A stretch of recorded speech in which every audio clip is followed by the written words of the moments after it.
జనాభా అంటే ఆల్మోస్ట్ 40% జనాభా ఇవాళ గ్రేటర్ హైదరాబాద్ మన అవుటర్ రింగ్ రోడ్ లోపల ఉంటుంది కదా. మిగతా 60% మొత్తం తెలంగాణ మిగతా 9 జిల్లాల్లో ఉంది.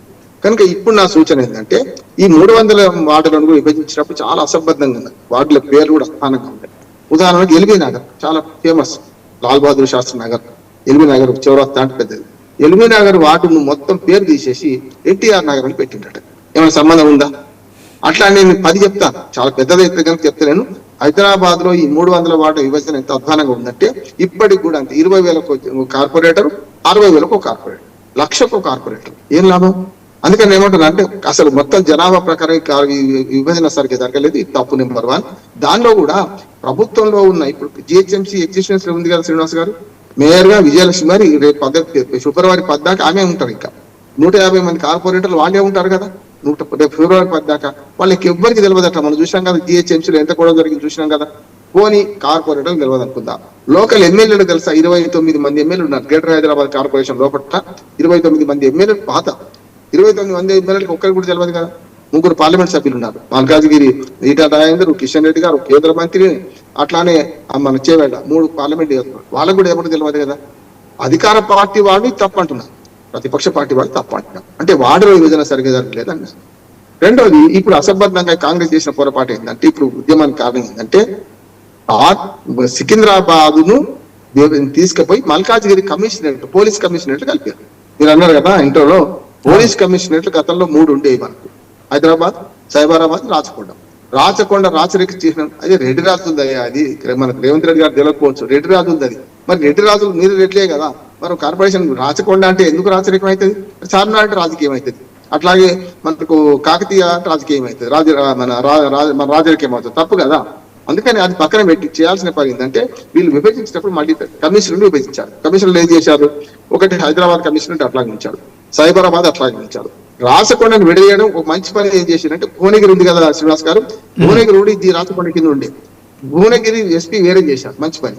కానీ ఫ్యూచర్ సిటీ అని ఒక కార్పొరేషన్ చేశారు, అట్లానే మల్కాజ్గిరి కార్పొరేషన్ చేశారు. ఇప్పుడు సికింద్రాబాద్ ప్రాంతం మోండా మార్కెట్, మనకు రామ్ గోపాల్ పోలీస్ స్టేషన్, ఇవన్నీ సికింద్రాబాద్ మన పేరు లేకుండా చేసి ఏం చేశారంటే దాన్ని మల్కాజ్గిరి మన కమిషనర్ కలిపారు. ఇందులో కూడా ఒక చిన్న అసంబద్ధమైన విషయం చెప్తారు. ఒక అన్నము ఉడికిందా చూడండి, ఒక మెతుకు పట్టుకుని తెలుస్తుంది. మీకు సైబరాబాద్ కమిషనర్ ఎక్కడ పూర్తిగా పడమట్టుకుంటుంది.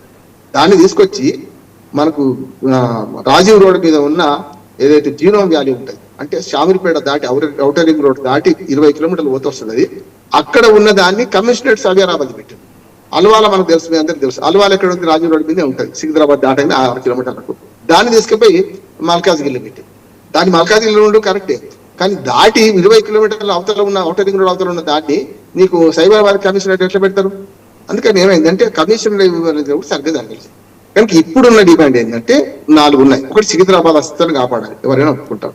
బీజేపీ వాళ్ళు ఇంకొక శ్రేత తీస్తున్నారు, అది భాగ్యనగరం ఉండాలట, ఇది లష్కర్ ఉండాలట. లష్కర్ కూడా ఉర్దూ పేరే కదా.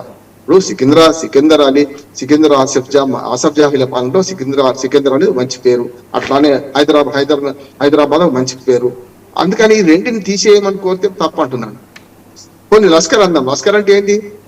ఇంగ్లీ మన ఉర్దూ పదం, అది కంటోన్మెంట్ లష్కర్ అంటారు. అంటే సికింద్రాబాద్ లో అప్పుడు అంతా కంటోన్మెంట్ ఉండేది కదా, భారత ప్రభుత్వం ప్రతినిధులు కూడా ఉండేవాళ్ళు. లష్కర్ అన్నారు. లష్కర్ చాలా మంది మా ఊళ్ళో లష్కర్ నారాయణ అని ఇంటి పేరుతో ఉన్నది. లష్కర్ నుంచి వచ్చిన వాళ్ళు లష్కర్ లేదు, అంతే, వాళ్ళ ఇంటి పేరు వేరే ఉన్నా కూడా. అందుకని ఏమంటే ఈ ప్రభుత్వానికి 4 సూచనలు చేస్తున్నారు. నెంబర్ 1, 3 కార్పొరేషన్లు, 4 కమిషనరేట్లు, 2 జిల్లాలు. నేనేమంటున్నాను, అట్లా కంటే మొత్తం అన్ని 4 చేయండి. అన్ని 4 అంటే ఏంది? మీరు మల్కాజ్గిరి, మేడ్చల్ జిల్లా పేరు మార్చేసేయండి వద్దుగా. ఆ 2 వివాదం వద్దు. దీన్ని సికింద్రాబాద్ జిల్లా చేస్తే అయిపోద్ది కదా, జిల్లాల సంఖ్య పెరగదు. నెంబర్ 1. పోనీ అట్లా ఉంటాం అనుకుంటాను, సికింద్రాబాద్ జిల్లా వేరే చేయండి, ఎవరొద్దు అంటున్నాడు?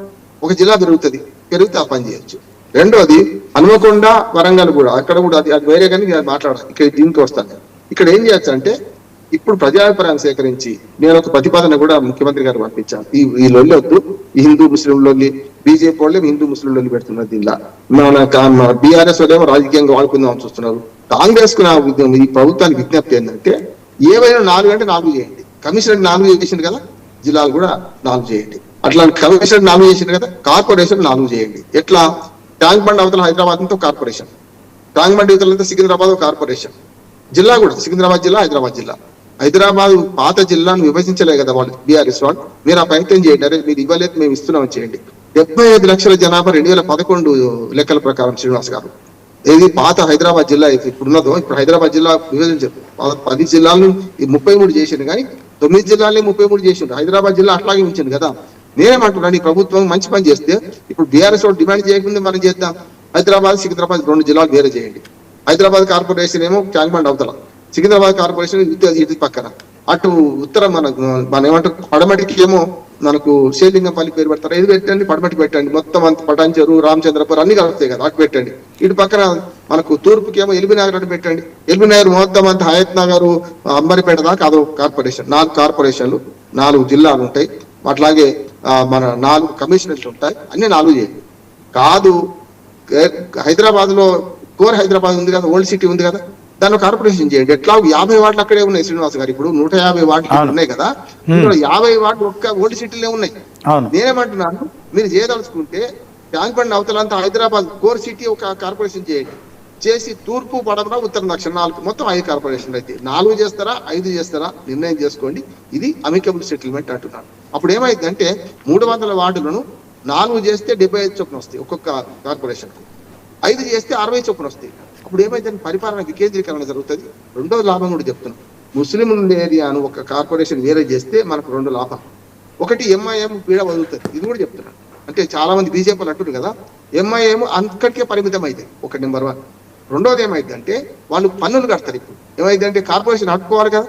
ఇప్పుడు ఉన్న మొత్తం జిహెచ్ఎంసీలో లేక బృహత్ హైదరాబాద్ ఉంటే ఏమైతుందంటే వాళ్ళు పన్నులు కట్టకపోయినా అధికారాలు అనుభవిస్తున్నారు, మన సౌకర్యాలు పొందుతున్నారు, అపవాదం ఉన్నది కదా, ఒకటి అవుతున్నది. మీరు చెప్పుకో, బీఆర్ఎస్ బీజేపీ సంతుష్టికరణ, బీఆర్ఎస్ కాంగ్రెస్ సంతుష్టికరణ రాజకీయాలలో ఇది మాట్లాడరు. బీజేపీ మాట్లాడుతుంది కదా, నేను బీజేపీ కూడా పరిష్కారం చెప్తున్నా.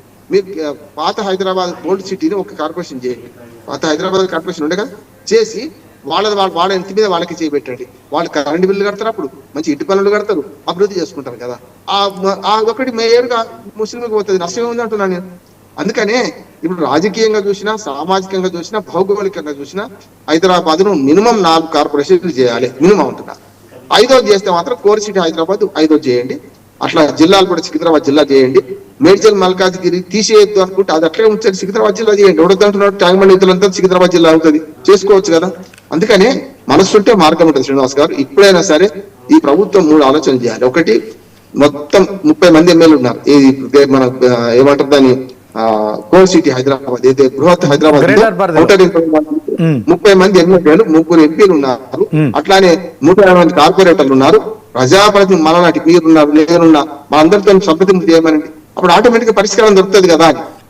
బీఆర్ఎస్ వాళ్ళ డిమాండ్ కరెక్ట్, కానీ వాళ్ళు చేసిన తప్పు మళ్ళీ వీళ్ళు చేస్తున్నారు. వాడు తప్పే వీడు తప్పే, మధ్యన బీజేపీ సరిగమలు వాడుతున్నాడు. కనుక రాజకీయ పార్టీలు ప్రజలను ఇట్లా ఆగం చేయకుండా మంచి పరిష్కారం అయిపోతే బాగుంటుందని నా ఉద్దేశం. ఓకే రామ్మోహన్ గారు, ఇప్పుడు మీరు బీఆర్ఎస్ వాదన కరెక్టే అంటున్నారు. అదే క్రమంలో కాంగ్రెస్ ఏమో గతంలో మీరు అధికారం ఉన్నప్పుడు ఎందుకు చేయలేదంటూ ప్రశ్నించడం కావచ్చు. సరే, మీరు వీళ్ళు ఇద్దరు